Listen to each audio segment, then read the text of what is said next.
Welcome to the Underground, the Steel City Underground, the black and gold standard for Pittsburgh Steelers coverage. Now, here are your hosts, Joe Kuzma and Brian E. Roach. Hello, everyone, and welcome to another edition of the Steel City Underground podcast. My name is Joe Kuzma, and as almost always, joining me today is the silent Bob to my J.A.1, Mr. Brian E. Roach. What's going on? Almost a silent Brian would be kind of the cooler way to maybe say that. But once again, we went with the more anatomically correct, I'm the tall, skinny guy and you're the shorter, stout guy. As far as, are all these duos set up that way or what, Brian?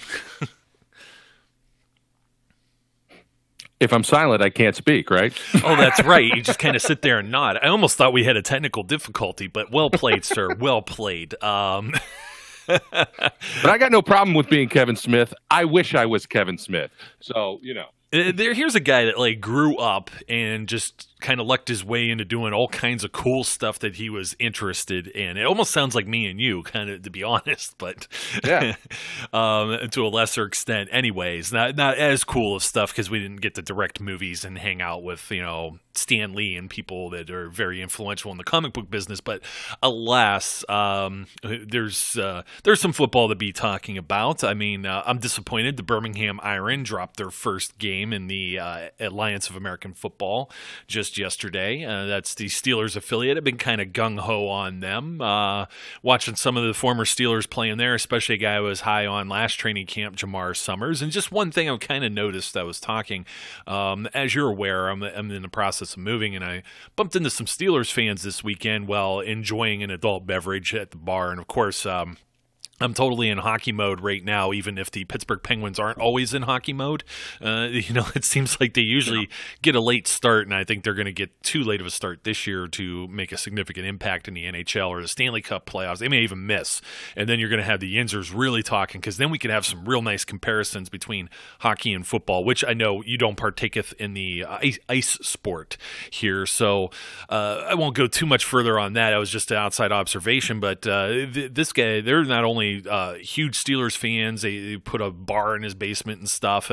He also told me he had Birmingham Iron t-shirts, which I thought was really kind of cool and really kind of amazing. So you're always bumping into people here or there. So just mentioning the Alliance stuff, I was really high on Jamar Summers, who's been doing this. He's a corner, if you forgot, who was in training camp with the Steelers last year. I was high on him last year from what I saw.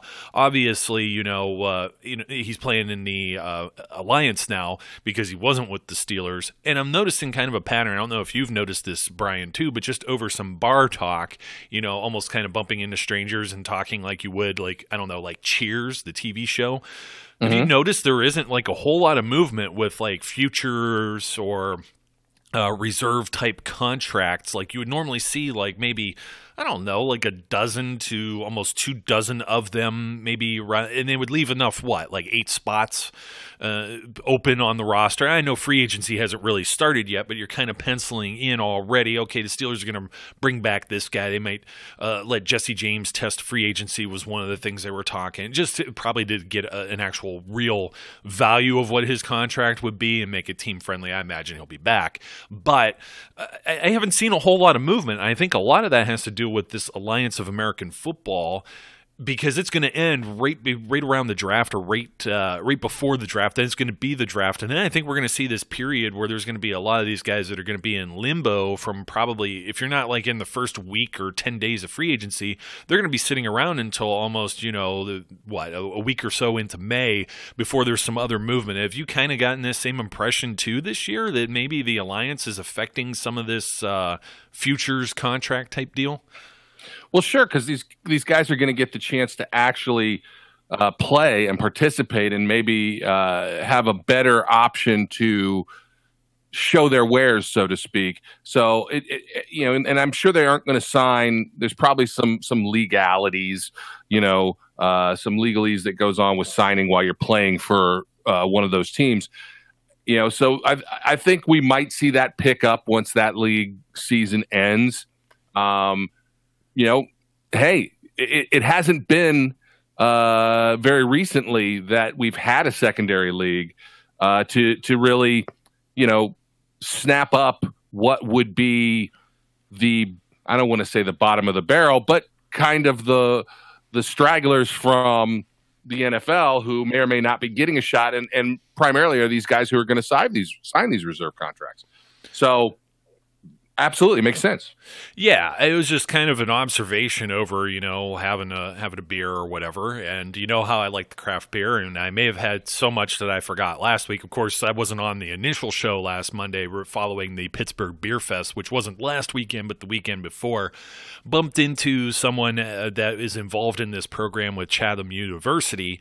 And I wanted to mention it because after talking, I said, hey, this is what I do. I had a business card on me, with the Steel City Underground stuff. And I said, you know what, I got to give this a plug because it's really, really cool. So bear with us. Don't hit the skip button on this because this is for kids. And what it is there's a program that Chatham University, for those of you outside of the Pittsburgh area unfamiliar, smaller university in the Pittsburgh city limits, okay?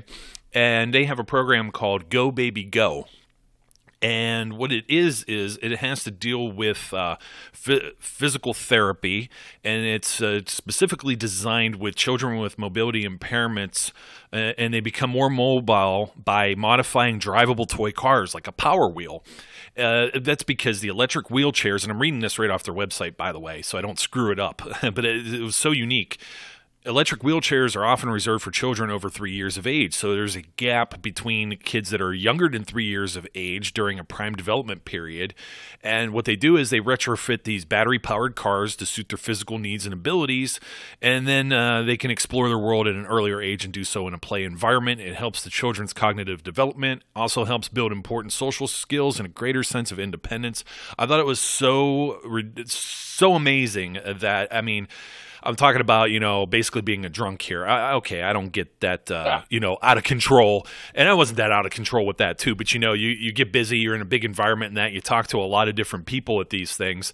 And that was one that I made sure I put in my phone and made note of. And I forgot, I feel bad. I forgot to mention it on the last episode we did like in the middle of the week last week. So I wanted to bring that up for anybody who may be interested in checking out, donating, or helping this program. You can find more information out on Chatham's website. Of course, if you just look for it, it's CHAT, like an actual chat, ham.edu, and then it's /PT go-baby-go. If you look up Chatham GoBabyGo, you won't miss it. You'll be able to find it on Google. So I wanted to give that a plug for those of our listeners out there that may be interested in helping them out, either donating. I'm already thinking about it. I have a 5.5-year-old that's like a tiny giant because she's taken after me with her height.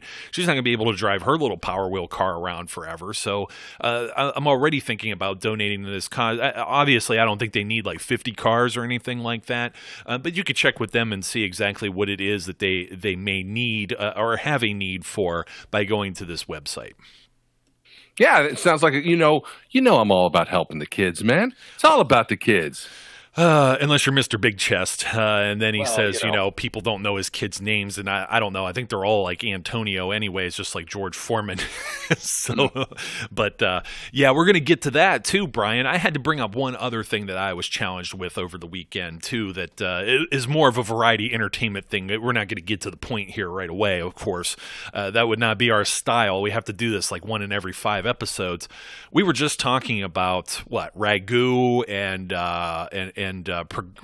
Progresso, right? Or was Progresso the soup? Now I've already forgot. Progresso's the soup. It's Prego. Prego. So we don't screw it up again. I was challenged with having to purchase sauce for the family dinner over this weekend, and the aisle is just mind-blowing to anyone who has not done this type of grocery shopping. There's going to be people that are laughing.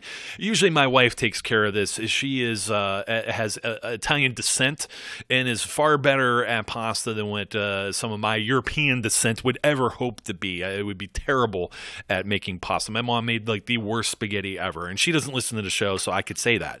But anyway, I just thought that was funny. I'm like, here I am. Life has come full circle, standing in front of all of these jars of sauce. I'm like, Brian would be laughing right now, as would most of our listeners. So absolutely. And I still can't get it right. And I still didn't get it right. I still didn't get the right thing. I got like the hearty traditional. I'm like, that sounds pretty good to me. It's like, it's traditional. It's hearty. That was the one of all the ones she said I could have got. That was the one she did not want. Well, yeah, Hardy's out. Hardy's out. You got chunky tomatoes in Hardy. That's out. It wasn't that chunky. We were making meatball sandwiches anyways, meatball subs, the whole crock pot thing. So it turned out excellent. Chicken meatballs, by the way.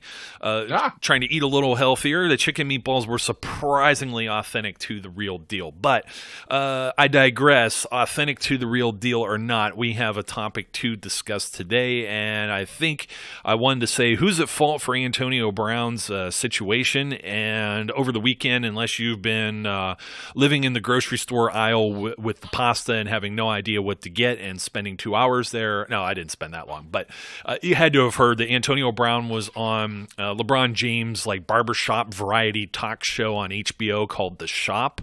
He had a small segment where he kind of threw some fire at Ben Roethlisberger, and they were talking about owners and things of that nature with the NFL, and of course, with LeBron. I have my own kind of reservations with LeBron James, having been a Cleveland Cavaliers fan for my entire life, and he arrives and he's the savior, and then he does the decision, and you hate him and you want to burn a jersey. So I've been through this with a different franchise, like the same way everyone wants to feel about like a Le'Veon Bell or Antonio Brown. And I think LeBron is an intelligent guy, intelligent business guy, and I want to even say that he may have looked a little like, what do you want to say, cross-eyed at Antonio Brown, as Antonio Brown said a few things. And he said something about with Ben Roethlisberger, I'm not going to swear, he was doing a little bit of cussing on there, but he basically said, you threw the darn ball to the other team, talking about the Denver game where you're talking about, responsibility throwing people under the bus. And it seems like, this whole conversation, we're going to go through and we're going to pull out some of the clips that Ron Cook from the Post-Gazette ended up putting up in an article just the other day as well. He tried to decipher some of this, and I think he says it well, that most of it is either catchphrases or gibberish and nonsense. This was the one part where Antonio Brown, you build him up in order to break him down. And he said something to the effect of, we have criticism and we have this and we have that. And then all of a sudden he just throws Ben under the bus, like in the same breath. It's kind of like saying, I'm sorry for what I'm about to say, but you're not really sorry for what you're about to say. Yeah, where do you start with all of this, right? It's where do you begin with the stuff that's coming out of his mouth? We can't get through a week it seems like sometimes we can't get through a day without some new tweet, some new interview, some new clip, some new something that is either contradictory to something he's already said, is throwing down double on something he's already said, is escalating something he hasn't said before. I don't even know sometimes where to begin. And the more this goes on, and I want to preface this by saying I was encouraged by something that was tweeted out by a couple of NFL writers that we shared, prior to this. But prior to reading that, I really was starting to believe that Mr. Big Chest is really trying to run the TO playbook completely here, and that with some of the conversations that he's had and some of the statements that he's made, really doing his best effort to try and force the Steelers to release him, because quite frankly, that's the only way he will get complete control over his next situation or even his current situation. Right now he's under contract, and I've heard people complain and whine and take AB's side and say this contract is unfair to him. It's all one-sided. Baloney. Go blow that out your posterior. First of all, this contract is the least one-sided thing in the world. The Steelers have been more than generous with Antonio Brown, trying to keep him as a highly paid receiver. They've paid him out at the beginning of each year, making the contract guaranteed, given him money above and beyond to the point where they now put themselves in a hole with this big, giant $21 million cap deficit based on him. And it's all been to try and keep their receiver happy. He's the second highest paid guy on the team. And that's not an unrealistic situation. It's not an unfair situation. so to try and portray this as, oh, poor Antonio Brown, he signed a big giant contract for $70 million, but now life went on, time passed, and the receiver price went up. Oh, so it's totally unfair to him. Oh, kiss my rear end. That is just nonsense. And this is not, he's never been in an unfair situation with the Steelers. They've treated him incredibly well. And so that's where some of this disingenuousness and this craziness that is coming out of his mouth feels very negative, and very, very confusing.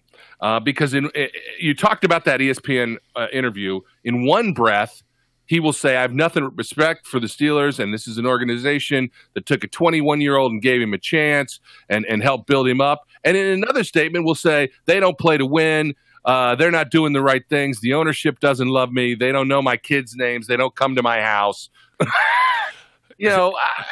You can't say both things. Well, didn't he also say you can't come to my house because I have 5 kids or whatever? Like, he also said something to that effect too. And I was going to get to the ESPN interview in a second because I don't know, that one just seemed very off. The thing with LeBron, and just to point out, is it's like something like it's like a half-hour show. It's meant to squeeze into like maybe a 27-minute window on HBO, premium television there, and then they probably run some previews back and forth. And there's no commercials, but there's like 7 other guys, and it's probably the fanciest barbershop I'll ever see. Of course, I don't have any hair, so I don't visit a barbershop anymore. But it's LeBron with some other folks there. There was Jamie Foxx. Trying to think who else was there, like 2 Chainz or something like that. So it wasn't just Antonio Brown, and they just had like a short segment where I think he said like about 3 basic bullet points. One was the deal with Ben I just talked about.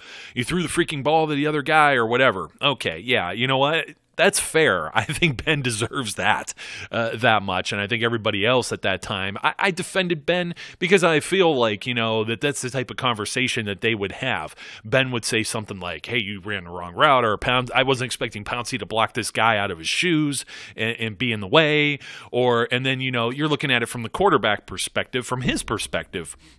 Then you go from Antonio Brown's perspective, and it's just kind of like, I was wide open, throw me the ball, you know what I mean? Which is like every wide receiver ever. So I could go on both ways with that.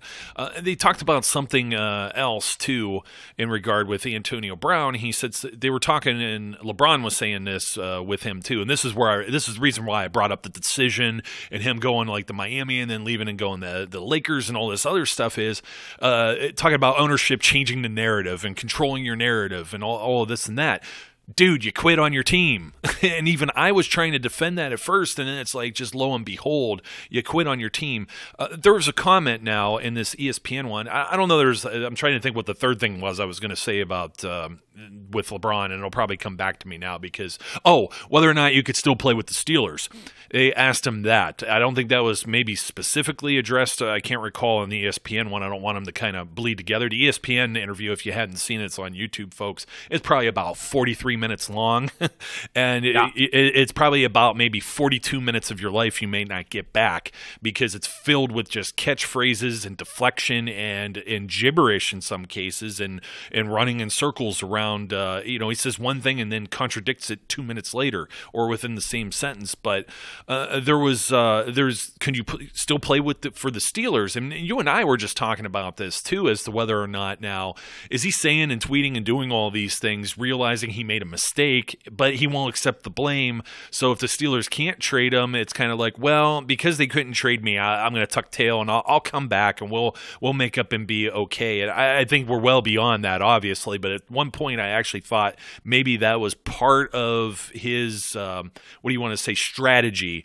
so to speak, because he may have realized he went too far with something, and now, oh crap, now I got to own this, you know what I mean? But he said pretty much, lo and behold, nah, I can't do that. And then he tried to make it sound like everyone was changing the narrative on him, and I don't know. It's just he was talking about his fur coats and stuff. Nobody likes my fur coats or whatever, and it's just like, come on, man. But can you honestly?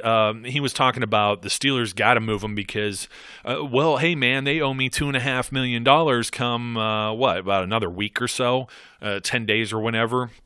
It's due. Oh, they got $2.5 million is chump change to the Steelers in the whole grand scheme of everything. It's the larger portion of that contract. So they hold the cards. They're not necessarily going to feel rushed, although you were alluding to some of the beat writers, and I think it was Peter King, Monday morning quarterback, formerly of Sports Illustrated, speaking of they might get a deal done and you're going to be surprised what they get for it, a lot more than what some people feel they can get. So he was just talking about that. So Antonio Brown seems to feel he's going to be on the move, and he comes straight out of the horse's mouth and says, no, I won't be back. So I think that door is slammed shut, and we're going to find out very shortly as all of the bigwigs are over in Indy for the NFL scouting combine. Yeah, I mean, the best thing to come out of the combine for me with relation to the Steelers is the fact that there may be resolution to this and we can stop doing Antonio Brown shows, coming soon. The thing is, and this is the quote, you talked about the LeBron thing, and he gets very nasty about Ben, and really, as you said, throws him under the bus. But the quote that came out over the weekend that bothers me the most, the quote that I become concerned. This is why I'll be stunned if they get more than I think they'll get, because I had said in the back rooms at this point, after reading this quote that I'm going to read, I was convinced they'd be lucky to get a fourth rounder for him. At this point. And because he comes out in that interview and this is what he says: I don't even have to play football if I don't want. I don't even need the game. I don't need to prove anything to anyone. If they want to play, they're going to have to play by my rules. If not, I don't need to play. Well, okay, fine. But and look, Antonio Brown is well within his rights to say, I don't want to play anymore. That is fine. I have no issues with that. But you cannot continue to keep having these narratives about it's not about money, it's about respect. Okay, wait a minute. I need guaranteed money. It's about love of the game. I don't need to play this game anymore. I don't care.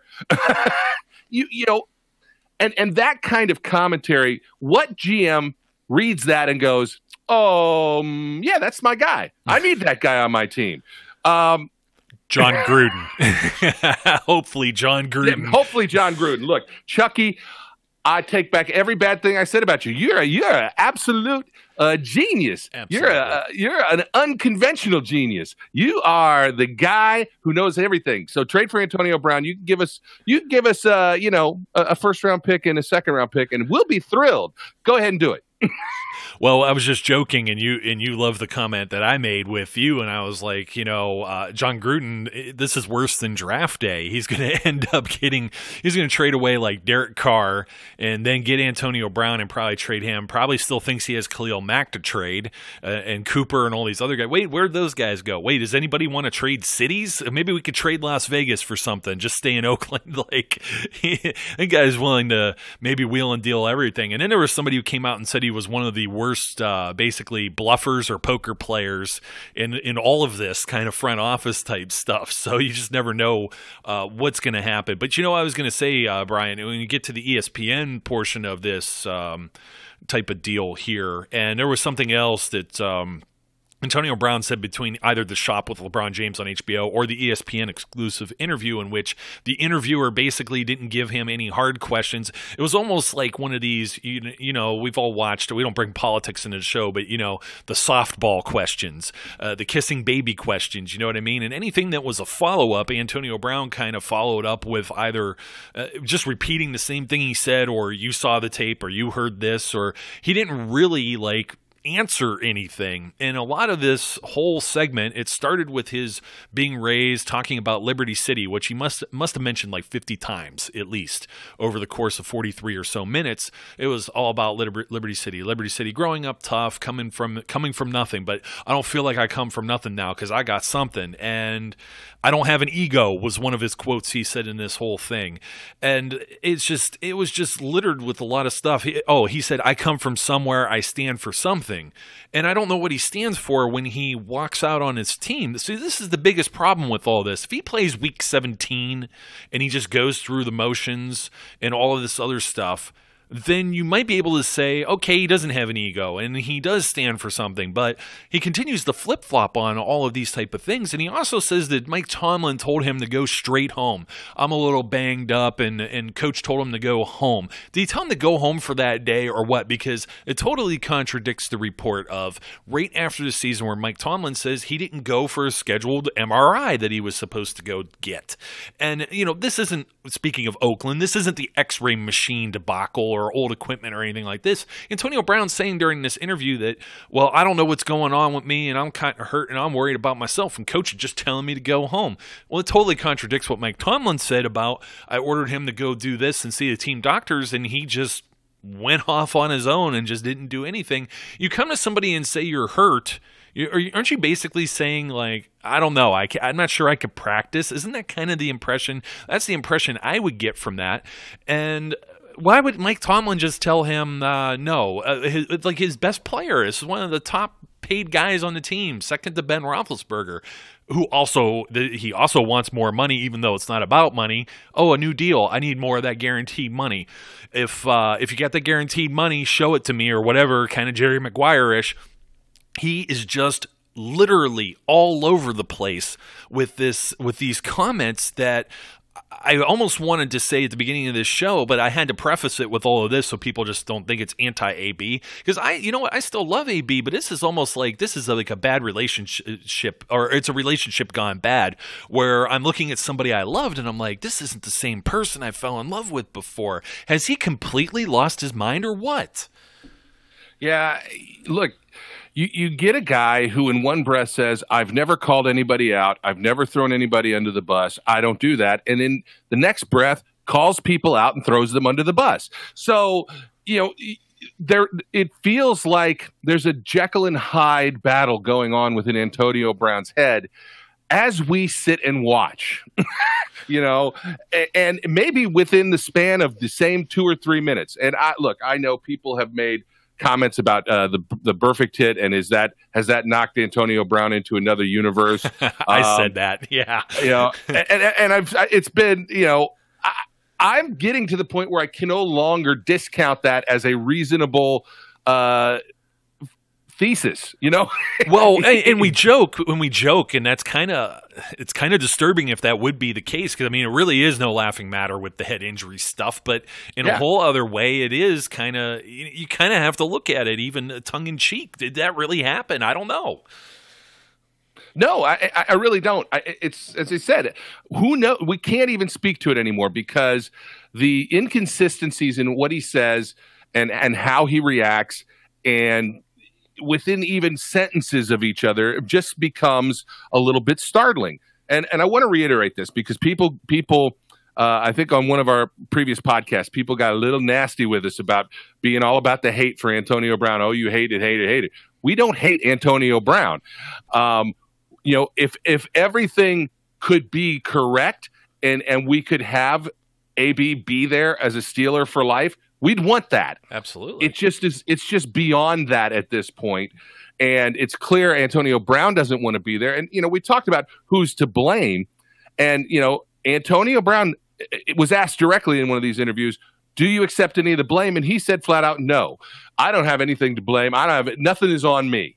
I didn't do anything wrong. It's not on me.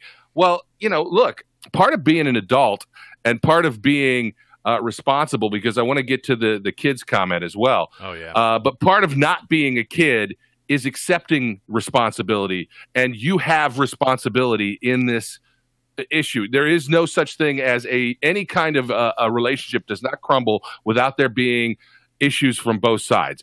Is Ben a perfect human being? Absolutely not. Is any of us a perfect human being? Absolutely not. Ben has chosen a path that he thinks is the right one. And when I think about it through the years, just try and remember a time other than one time where he said Antonio Brown ran his route a little flat, that Ben has thrown Antonio Brown under the bus. I can't think of another time. I could see him calling out some of his other receivers, but I, for the most part, can remember Ben Roethlisberger defending Antonio Brown to the nth degree. And other people who watch this team and analysts who watch this team understand that the chemistry between Ben Roethlisberger and Antonio Brown has a playground flavor. Antonio Brown does not always run the cleanest routes. Antonio Brown kind of improvises on the field, and Ben has been able to help him do that, right? By throwing the ball where he can get it and giving him passes and being able to read what he's doing. But that also means sometimes Antonio Brown is not going to be where he should be and where Ben expects him to be. And in a quick pass or a quick situation, that can cause problems. So there's blame to go around here. And AB went off on Colbert's comment about 52 kids. So let's address this. Hold on. Before we go to that, it's, who do you blame for this Antonio Brown situation? Do you blame Ben Roethlisberger? Because as you said, they kind of improvise, but that's Ben Roethlisberger in general. He extends plays much longer than a lot of quarterbacks are capable of in the NFL, and that's been his bread and butter for so many years. And then that's where the playground mentality kind of comes in, where they just kind of hodgepodge something together, and they were always on the same page. And we started to see that kind of crumble at certain points, even the previous year, where Antonio Brown threw the Gatorade container because Ben didn't find him. And you know what, Antonio Brown, I defended that. I'm like, hey, you know what? That's a passionate player. Here's a guy who works very hard at his craft. Which, once again, you're talking about loving or defending Antonio Brown. I just defended him to somebody on my own personal Facebook page, just the other day. And I still go back to the story of training camp before he got banged up, and he was sitting there working with the jugs machine, and then he interviewed with Peter King, and then he took the picture with, my cousin's, six-year-old nephew and this and that. And a superstar of his caliber doesn't have to do any of that. Ben just walks right off the field, as do many other guys. And there's then a time and place like Friday Night Lights where then you see Ben signing tons of footballs. They kind of, they're available, but they're not entirely available. Antonio Brown made himself so accessible, and I don't know if it's that he loves that attention or his fans, and he talks about his fans and things of that nature too, and I don't know how many more people. He made mention of that, by the way, in one of these interviews as well. He talked about, Steelers bars and, how people are feeling about that or whatever, and he gets it in, blue collar place, and then he brings up Liberty City again. But, getting back to Ben, is Ben really to blame with this too? Is Ben, they talked about the Wi-Fi connection. That was the beginning of the year. The Wi-Fi was off because they weren't necessarily the stats, or not even the stats, because the stats somewhat supported that there wasn't maybe a big problem there, but it wasn't like the usual, let's say the New Orleans Saints game, the bigger game before he just went off on a tangent and left the team, basically. He had a very big game there, and he had others throughout the season too, where, he's finding Antonio Brown, and Antonio Brown's doing a little river dance or the walk-off touchdown on the quick slant against the Bengals and things of that nature, where everything was just fine. But I think there were maybe some more instances where I talk about relationship-wise. It's almost like they've been together. It's like this married couple that's been together for too long, and it's the old lady, and they yell and scream at each other, but still love each other. And I think maybe they just went a little too far into the divorce realm of that, because a few things just did not work out the same way. And I think that the perception of that is that there was a lot of that didn't work out this way in the 2018 season. But Ben also threw the ball a heck of a lot more than he ever has too. So of course there's going to be a larger sample size than you ever had before, where they could be off of the same page. And I think it just irritated. I think they just got under each other's skin, like like an Odd Couple or Grumpy Old Men or something of that nature. So how much of this is really Ben's fault as well? I think it contributes to it because he also delivers the ball to Antonio Brown. Maybe the comments about the Denver thing, obviously, since it came up in the shop show with LeBron, it has to still be sitting there in the back of his mind that he wasn't happy with that. Maybe it wasn't addressed prior with AB to Ben going on his Tuesday radio show on The Fan in Pittsburgh and saying this for the whole public, for the whole world to hear. Then it's like, bro, what's up with this? You know what I mean? So I think maybe Ben is a little to blame, but I think some people want to make it so far over to the one side and say that Ben is completely to blame for this. I don't know that Ben is the one to blame for Antonio Brown deciding to skip out on MRIs and just completely leave the team and not play in that final game, and then demand for a trade and trying to hold the team hostage basically now. That has nothing to do with Ben Roethlisberger, in my opinion. Now, as I said, Ben has a share of blame. Tomlin has a share of blame. Ownership has a share of blame. But, who has the greatest share of blame? The person who acts out. And this is where it falls apart for me, is that the way I analyze this is you've got a relationship that's been completely one-sided in many ways, where a receiver diva has been allowed to basically do whatever they want, get away with whatever they want, talk however they want, say whatever they want, do Facebook Live posts, do whatever they want. And finally, at some point, there are other options beside Antonio Brown, meaning Juju Smith-Schuster. And somebody says something critical, and he loses his mind. Mm-hmm. He loses his stuff. It's Veruca Salt. It's the spoiled child who suddenly has tried to be reeled in, and it doesn't work. Now, do the Steelers and Ben and all these people take some responsibility for creating that spoiled child? Yes, but that does not alleviate the spoiled child from being, because we're not really talking about a kid. We're talking about a grown man. And a grown man needs to be able to understand himself well enough to realize he's acting like Veruca Salt, a spoiled little child. And so, well, before you get to that with the children, the other comment, and this is from Ron Cook's article, word for word here, he transcribed it, so I won't take credit for it. He says, here's another shot at Roethlisberger in a quote. He feels like he's the owner. I would have liked for me and Ben to be cool. You know what I mean? I thought we was cool, but when you think, I've been to his house one time. He's been to my house one time. You know what I mean? We don't work out in the off season. You think that's winning? That's not winning. Well, hold on a second. There's how many players on a roster? 53 guys? They don't all get together, all 53, and work out together. You know what I mean? In fact, it probably is prohibited in some form or fashion by a CBA, I would imagine. When it comes to off-season workouts and things of that nature, obviously you can't have extra practices or practices in pads and things of that nature. But I think to myself, it's like, okay, maybe they don't have this great, let's say, off-field friendship.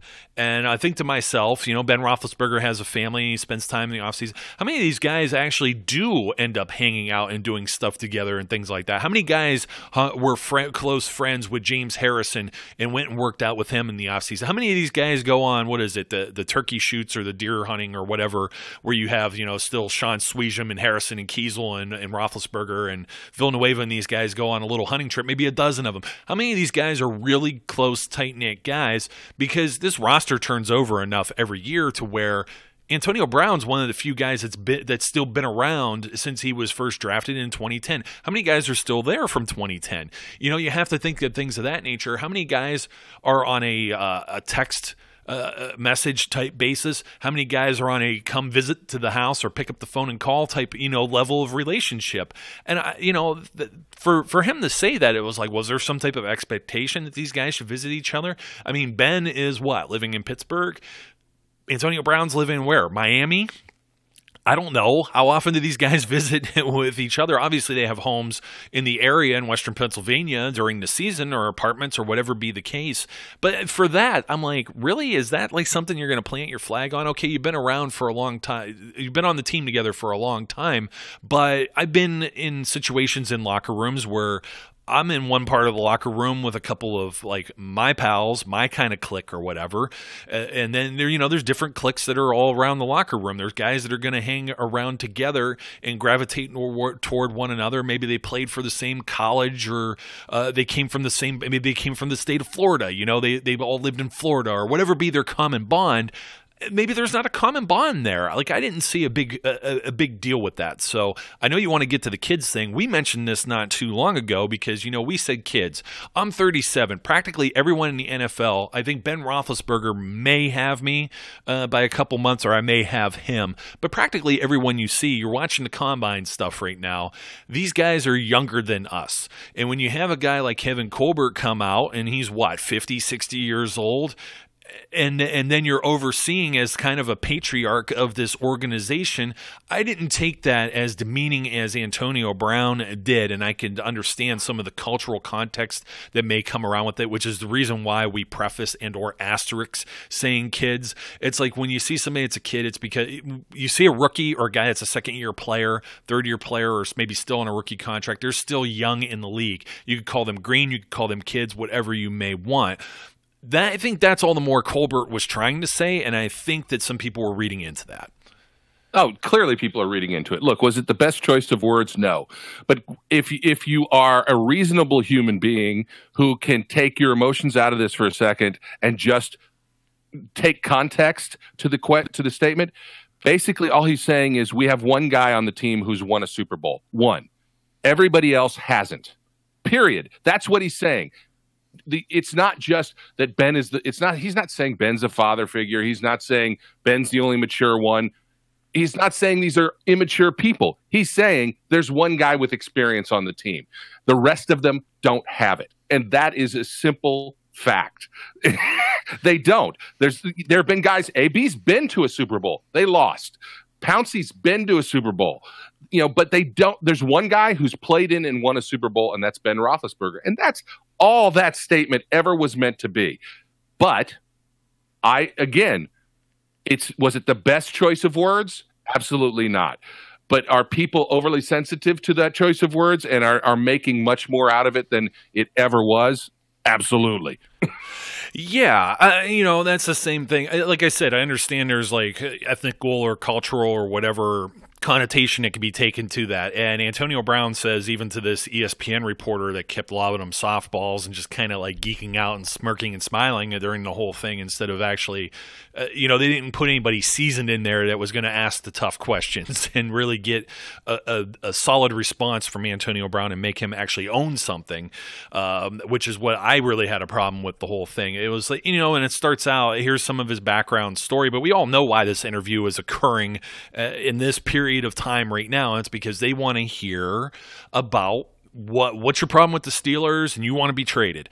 But he's talking about, his humble upbringing and this and that. And then he talks to this interviewer. He's like, yeah, well, if he called you a kid, you're a grown man, you're working for ESPN or something like that. And it's like, I think it has a completely different meaning than what he's trying to interpret from it. And, he's also trying to say the same thing. Ben Roethlisberger, we talked about Colbert being a patriarch. Mike Tomlin then is the head coach and has to oversee all of this the same way a father would have to oversee a family, so to speak. A father figure or head of household, or, great-grandma, in my case, great-grandma. She's the elder of the village or whatever, the entire family, and everything branches off from her. Well, it's the same thing. You go from Rooney to Colbert to Tomlin, and then guess what? Ben Roethlisberger is the elder statesman. That's precisely what they're trying to say here. And then all of these guys are kind of following under this. And it's like anybody can take any soundbite and make something out of it. And the problem is with Antonio Brown's interviews is you don't have to take these sound bites and construe them. He's basically coming out and saying or not saying what it is he's trying to get at with some of this. And I don't know. It's tough. He's saying it's all about respect. He's saying it's not for money. It's for the love of the sport. And, you look at, and I said, who's at fault for all of this stuff? We said Ben. Do you think really Art Rooney is at fault for any of this? He tries to say Art Rooney doesn't know his girlfriend's name or his kid's name, which I don't believe. Those kids are around. They're hanging on the microphone every post game. I don't believe that for a minute, that a guy that's an owner or in this type of leadership doesn't know any of these names, especially when you've been around the team that long. It's a family. Football's family. And like Pouncey said, even during the Pro Bowl, even he and his own twin brother have had arguments and come back around. He was hoping that's what would happen with this Antonio Brown thing. Well, he's really stuck on this, and he says it's not for money. But then he says, if your team got guaranteed money, tell them to call me. AB can't do no more unguarantees. And you're just like, well, which is it? I don't have an ego. Well, it's kind of tough to say you don't have an ego. You're just trying to win. And then he said something about like, Ron Cook points out that he said a few years ago, I don't like being the center of attention. Then he shows up in this fancy Rolls Royce when people were alluding that he may have been talking about a contract, which he kept tight-lipped about. Maybe he really was, yelling and complaining about money at that point, but he didn't come out like Le'Veon Bell and say it like in a rap song or say it publicly on Twitter or anything like that. He kept it too close to his vest back then. Then he arrives in a helicopter to training camp. Is that really? And he has this however many different hair dye colors in his hair. He has this Hulk Hogan mustache going on, and he's wearing these giant fur or faux fur coats because, obviously if they're real fur, that's going to cause him even more problems maybe. That doesn't sound like a guy that's like trying to not be a center of attention. I don't necessarily know that says that he's got an ego. He says he doesn't have an ego.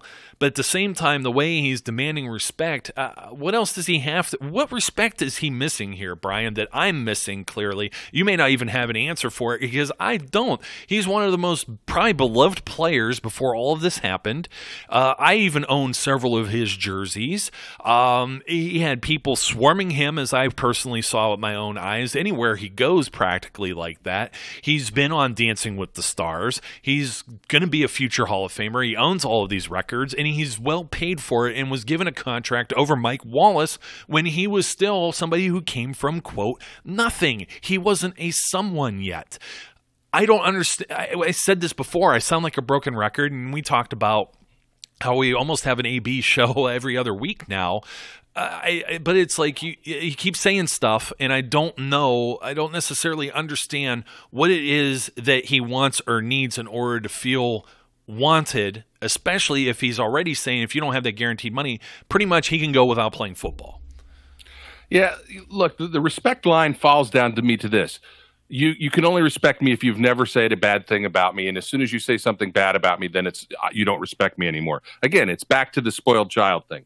I'm at the point with AB where I completely agree it's time for them to separate ways. I completely agree that it's unfixable, and we've been trying to allocate blame. I will say there are a lot of people who have some blame for getting to this situation. There's only one person who has blame for this being unfixable, and that's Antonio Brown. This is an unfixable situation because of his inability to control his own nature and his own self-interest and his own, Veruca Salt inner child. He cannot continue to act out in the way he has. And his decision to say, I have absolutely no responsibility for this is that entitlement mentality that so many of us dislike about athletes and entertainment people who assume that because they have money and because they get these situations that they're just entitled to never be questioned. Well, it doesn't work that way. Not in the real world. He put himself in this position by doing what he started to do, which was decide he's not going to play the Bengals game because somebody said something that hurt his feelings. And whether that's really the bottom line or the fact that he looked at what was coming up in the next 3 years and said, I'm not the highest paid receiver anymore and I want more money. We're never going to know if all of this is really about the fact that he wants more money and isn't willing to play under the contract terms that he agreed to, or whether it's more than that.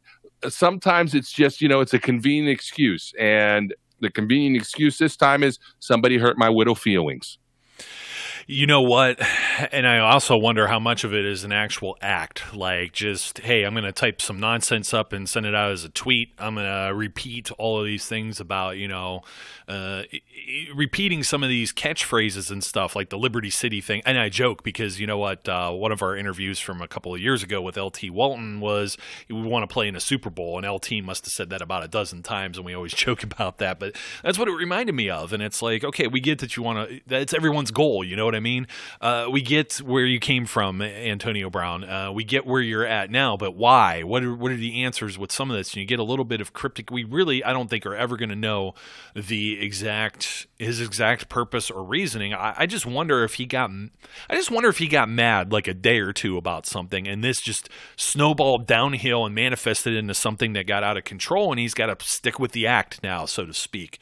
And he's just being outlandish and wild and drawing all of this attention and saying some of this stuff that's, as Ron says here in this article, gibberish. It's probably the best way to explain that. And I told you before we even decided to come on and do this together, I'm like, are we really going to talk about Antonio Brown again? Because I'm like, we just did a show. What else is there to say about Antonio Brown? And we've already done 2 more since, this being the second one at least. And you're wondering what is the value that you're going to get from this and that. And it's like, I just hope that, we joked about the hit earlier with Perfect. I just hope this guy is in an all right place, because I would hate for him to be a tragedy 5 years down the road. You know what I mean? A guy who was a celebrity and a star and beloved and an icon and all of these other things with Pittsburgh, and leaves and goes somewhere and maybe gets paid, and then for whatever be the case, maybe you've seen these different things happen where these guys are no longer with us, or they end up homeless, or any or drugs or jail or whatever be the case. I just hope he's in a well place, because you watch him talk and it's like you're trying to decipher just what any of this is, and he won't come out and say it. And then he also says too that he wouldn't. He wouldn't put the Steelers in a bad place, but he also thinks he's going to be traded because it's going to help them get him and a few of the other things. They want to get this out of the way and clean up the locker room before all the offseason stuff starts. He's cognizant of the business, but you don't necessarily know what his real business reason is for wanting to get out. Is it that he really doesn't have that good of a relationship with Ben or Art Rooney or Mike Tomlin, or you would think this would have come to surface much earlier rather than, I don't know, they didn't make the playoffs. They knew they were basically in a situation where they had to count on the Cleveland Browns to beat the Ravens, and they had to beat the Bengals in Week 17. Was that kind of a driving factor to him? Is that why he talks about winning or whatever be the case? I don't know. I don't know. It's almost like his self-importance to the Pittsburgh Steelers isn't as large as what he thinks or demands it to be. Yet when we look on as outsiders, we're kind of like, here's a guy who says, I've got something. I'm still not like a guy from nothing and all these other things. And he sounds like he understands his value and worth, but then doesn't understand his value and worth. I don't know. I'm gonna start sounding like a broken record if I keep going on much more. But there was one thing, and a lot of people resonated with this completely. Former University of Pittsburgh star and has been playing for 40 years for the Arizona Cardinals, Larry Fitzgerald. Fitzgerald's been around 14, 15 years. He's ageless, pretty much. And he has stuck with the same team and dealt with new contracts and taken pay cuts and done all these different things to stay in that community and with that franchise through thick and thin. And he says, I love AB. And he says, Mr. Big Chest is a good friend of mine, but I don't think he's going about it the right way personally. To be able to play with an all-time quarterback like he's able to play with, I don't think he understands how good he has it. It can get tough out there. And he's speaking from – I'm surprised people didn't throw him under the bus for these comments, but I don't think they really could, because he played with Kurt Warner and got to a Super Bowl. What's gone on since then? I mean, he's been with Carson Palmer. Carson Palmer got banged up, and they've had they had the one rookie out there they had last year, and I'm trying to think. They tried to do something with Sam Bradford, and then before that, whatever else be the case that was standing in with Palmer and all the other stop gaps that were in between too. After Kurt Warner had retired, so he comes from a point where he wasn't playing with that good a quarterback, and he understands a position of, Antonio, it takes two to tango to go here. Maybe you should go about this a different way. And he doesn't really say the way he would go about it, but you see the way that somebody like Larry Fitzgerald carries himself and does his business. And that's kind of where I think what you think you're alluding to there. Do some of this more behind closed doors so you don't have all this hearsay and rumors and draw all this attention that you claim you don't want, that you are getting to yourself. Absolutely. Look, there's probably not a more beloved player and more well-respected player than Larry Fitzgerald in the league. And it's kind of like if Heath Miller says something, you listen. Well, if Larry Fitzgerald tells you you're not doing this right, it would behoove you to maybe think you're not doing it right, because you're probably not. And that's really the bottom line of all this is, I don't have any objection with Antonio Brown wanting to leave Pittsburgh for whatever reason he wants to leave. but handle your business the right way. And this is not the right way. It's the wrong way to do it. And it has nothing to do with kowtowing or letting the Steelers have the upper hand. It simply is, you say very clearly to them, I would like to leave. Please facilitate that if you can, and let's move forward. And you're done. And that's it. So that all this drama is falls at the footsteps of Mr. Big Chest and nowhere else. And I'm sorry if people don't agree with that. And it's through no dislike of Antonio Brown. I don't approve of what he's doing. I don't like the way he's handling it. But Antonio Brown was a much beloved receiver and player in Pittsburgh. He is an incredibly hard worker. And all of the positives that are there are still there. And wherever he goes, I hope he has continued success. But at this point, it's very clear he needs to go. I have one more thing to add to all of this. It's just a very solid point in saying the drama. It's not like wearing all these flashy gold chains or driving fancy cars or arriving in a helicopter or wearing a fur coat or anything. You see all the stuff that Juju does. And Mark Madden gives him a lot of flack for just having fun. And, and a lot of it is good-natured fun. And I always felt that Antonio Brown was just a fun guy. He's having fun playing this sport. It should be fun. It's good that it's still fun for him because it becomes not so much fun for a lot of these guys who are in the pressure cooker of being in the NFL. And he didn't have that much pressure on him given the contracts he's received. But then you add all of the other stuff that goes on about skipping practices or all of these interviews and being cryptic with all of these other things. And I think it takes it to a whole new level aside from guys that, have been flashy through all the years. Frenchie Fuqua comes to mind, obviously, and guys of that nature. But they didn't pose these same problems to the locker room or an organization. So I don't want that to be misconstrued just because, maybe something Antonio Brown does, like a blonde mustache, is not my personal fashion taste. He could do whatever he wants. That don't bother me, but it just seems like he's doing all of this with ulterior motives, so to speak, as opposed to, just having fun that we've seen maybe even in the past or that we see with other players. And I don't know. I don't know how much more I can really say about it. He says, it's about respect or whatever. I think the Steelers are an organization that would treat a guy that's done so much for them over the years with the utmost respect. But at the same time, as we said with other shows, they're not going to do it unless they receive a value because there's a price tag and a roster spot and statistics and all these other things involved with building and maintaining a championship caliber team that they just can't let go and not get something of value that helps fill some of that in return. So I think that respect thing is still also, we say two to tango, a two-way street. I think that's what's going to end up happening. Brian, I'm blue in the face. I'm out of breath. I think it's time to, hopefully we close the door on this until we may hear soon, according to some of the rumblings out there, that Antonio Brown is dealt.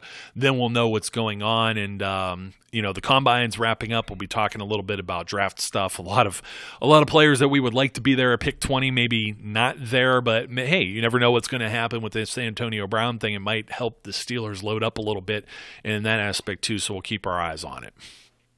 Yeah, I will be, look, Mr. Big Chest, please do us all a favor and don't do anything that makes us have to talk about you again until there's actually a trade. Yeah.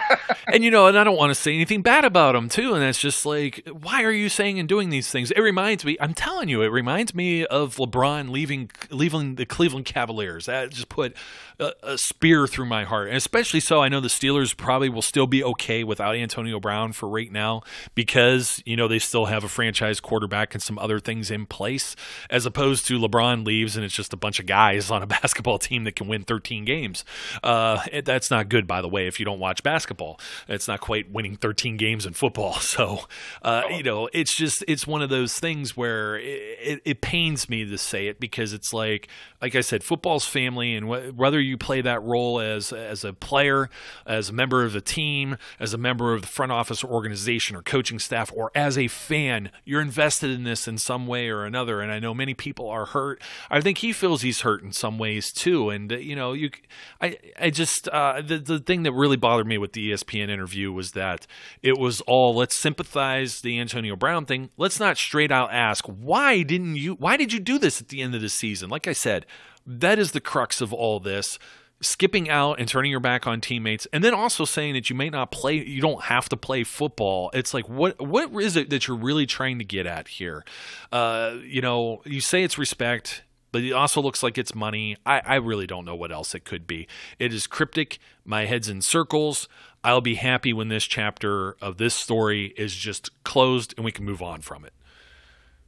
I have nothing more to add. I agree completely. Yeah, one of our longer shows, and talking about Antonio Brown and also picking out pasta sauce. So, anyways, Mr. Not Big Chest, Brian, thanks for joining me once again. I'm going to tell you right now, my chest is bigger than his. So that's just be that as it may. Mr. Bigger Chest. I digress. I'm the guy with the not so big chest. Then I'm the what do you want to say? The beanpole of the group. The J to your silent Bob. Until next time, folks. My name is Joe. His name is Brian. Be safe, be good, and we'll catch you later. We would like to thank you for listening and remind our listeners to follow us on social media and our website, www.steelcityunderground.com.